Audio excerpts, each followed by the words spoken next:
Farlost, created by John Miro. 26. Captain Sam Travis half ran, half staggered away from the bridge down the narrow corridor that ran along the top of his ship. There were so many alarms he couldn't make out any of them, and besides, the groans the Betty was making scared him even more. He told himself these were not the Betty's death throes. He wouldn't let her die. She had a job to do, a crew to protect. She couldn't lay down and die while Doug, Newark, Posk, and Salix were still out there, waiting for her to save them. Sam replayed the last few minutes. Had it only been a few minutes? He nodded to himself as he careened down the hall, almost smashing himself in the face as he pulled his helmet into place. No more than a dozen minutes had passed since the arrival. He was past the awe of it, and mired in the oh shit of it. "I've got telemetry, Cap," Wish called out over the bridge circuitry Daisy kept fed to his ship's suit. "The tram's still airtight." His voice was helium fart high with stress. Great, Sam thought to himself. The tram containing Newark, Posk, Salix, and Doug was still intact. No one was dead. Yet. He was grateful for the moment of silence sealing his helmet brought him. The air hadn't been sucked out by the twisted metal and shrapnel dust stabbing the ship, but it could go any time. Not buttoning himself in was even more suicidal than, say, dedicating his life to feeding a small cargo and salvage crew on the scraps the guard let them get away with. It had just been another boring day aboard the Betty, sneaking into a thorn graveyard to crack the bones of long-dead ships, hoping and praying for enough marrow to keep his crew going. Another boring day of grappling a ship floating on the edge of the shatter zone atop a Thorn's gravity well. Another stupidly common day of harpooning said wreck and sending most of his crew over on the cargo tram to find something they could barter or sell for fuel or food. And all the while the Betty chewed into her precious reserves to keep the wreck from falling back to the depths where the Betty could not follow. Yup, just another day, just another job. Until they hit the 1-in-a-million chance of a lifetime ringside seats to an arrival of a big black egg, no less, that sent a shockwave out in all directions, breaking off some of the Betty's carrion meal to deal her devastating blows. The shockwave also severed the guide wire from the Betty to the Hulk that his crew had ridden over on, bringing the heavy old tram to search in vain for rare composites and alloys.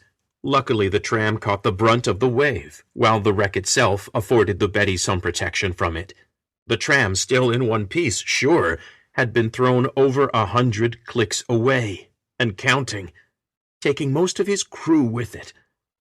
The walls around him shook, the ground shook, even the air shook as the Betty was hurtled through space, stabbed every few seconds by another piece of dead ship shrapnel. His moment alone with his labored breathing and the creaks in his joints was over. The shockwave has passed, Captain, but emergency measures remain in place. Engines remain offline, as are our generators. Sam hated Daisy a little for always having that calm voice. How bad is it? He fought to keep moving fast and not fall on his ass with every step.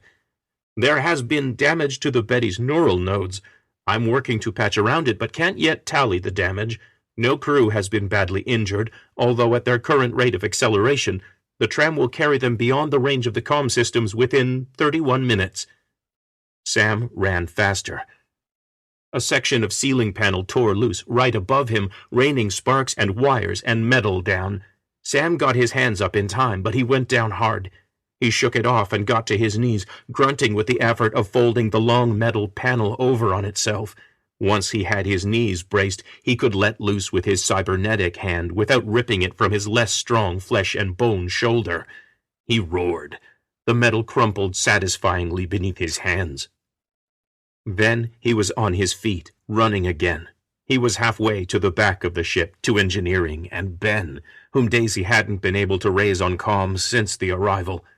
Thankfully, the gravity held. The shockwave that followed the Black Egg's appearance would have pulped the Betty and everything aboard if the gravity hadn't kept the effects outside her hull. But as long as the Betty was in one piece, and Ben Gruber was awake and surly, his crew had a chance. "Ben!" he panted as he leaped over an open airlock frame. Get off your ass and come back." There was no answer. He could see the corridor halfway point just a few meters ahead now. He'd already made it through the operations sections, crew quarters, and up ahead lay the power center of the ship. Beyond that was the last section, engineering, Ben's domain. Ben would have a trick up his sleeve, Sam told himself. The old man always, but always had a trick up his sleeve. His lungs burned, but he didn't dare slow down. Every second counted when a crewman was down, let alone most of the ship's complement. He reached the airlock separating crew quarters and living space from power gen and reactors and punched the release. The airlocks between every section of the ship were supposed to be closed against batshit insanity, exactly like what the Betty was going through now, and, surprisingly, this airlock was. The door opened in the middle, receding into the walls on either side. A banshee wail reached Sam's ears even through his helmet. A life in space saved him again. By reflex, he'd held on tight to the railing between the door controls and the airlock proper. He tightened his grip with his powerful prosthetic right hand as vacuum sucked at him. He grit his teeth and screamed, struggling to clamp his left hand on the rail on the inside of the airlock. His feet pulled him forward, and debris came barreling down the corridor toward him. All the little things that were supposed to be secured on a ship in flight slammed into him as they were sucked out of the room, along with every trace of atmosphere, and soon enough with Sam if he didn't hold on tight. A screw pinged off his faceplate. His scream was choked off, and he squeezed his fingers around the rail for all he was worth.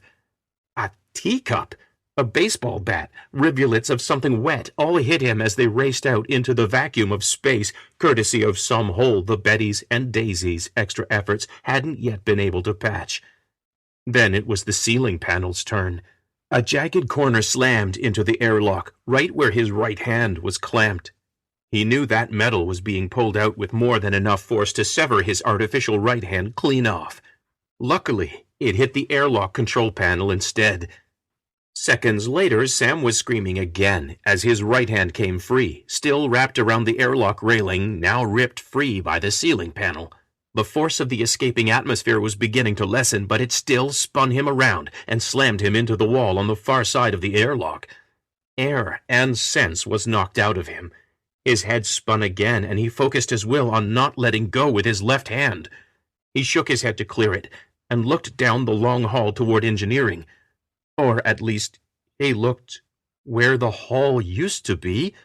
Now it was only the blackness of space. Betty's insides opened to space. He looked down. Not just the corridor was missing, entire floors were missing.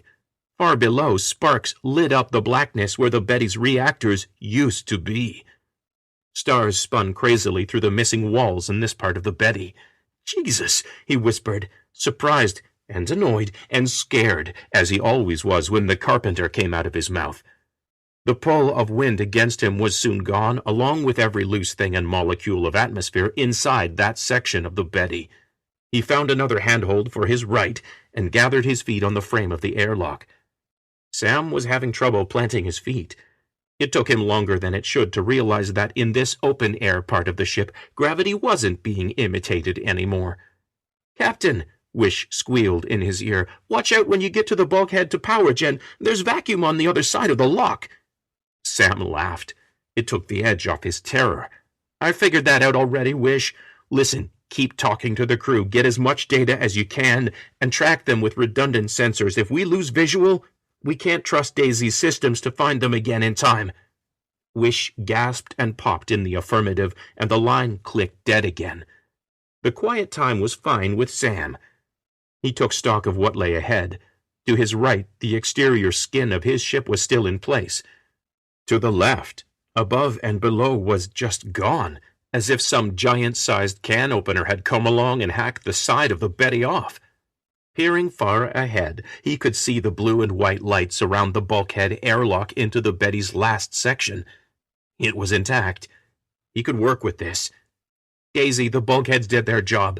We lost just about the whole damn power section, and now we've lost Atmo from the corridor up from the crew section, too. But engineering still looks like it's in one piece. Comms aren't working in that section, so—" Sam did the calculations for how long it would take to search the 6 rooms and 2 levels of engineering. If I'm not back in contact in 20 minutes... He took a deep breath. Send a mayday. The guard'll be coming after that egg thing.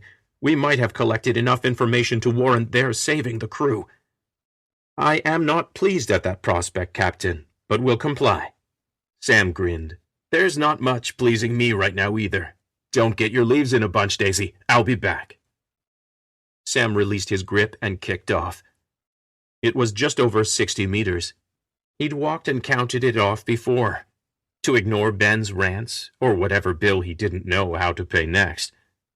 It felt a damn sight farther as he flew, untethered, past the massive breach in his ship's hull. Farlost. Music by Kevin MacLeod of Incompetech.com. Learn more at servingworlds.com.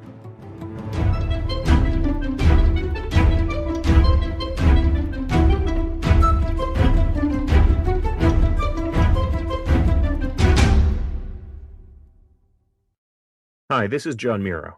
If you're enjoying Farlost, please consider visiting patreon.com, patreon.com/servingworlds, and lend your support. Be a patron of my fiction. Thank you.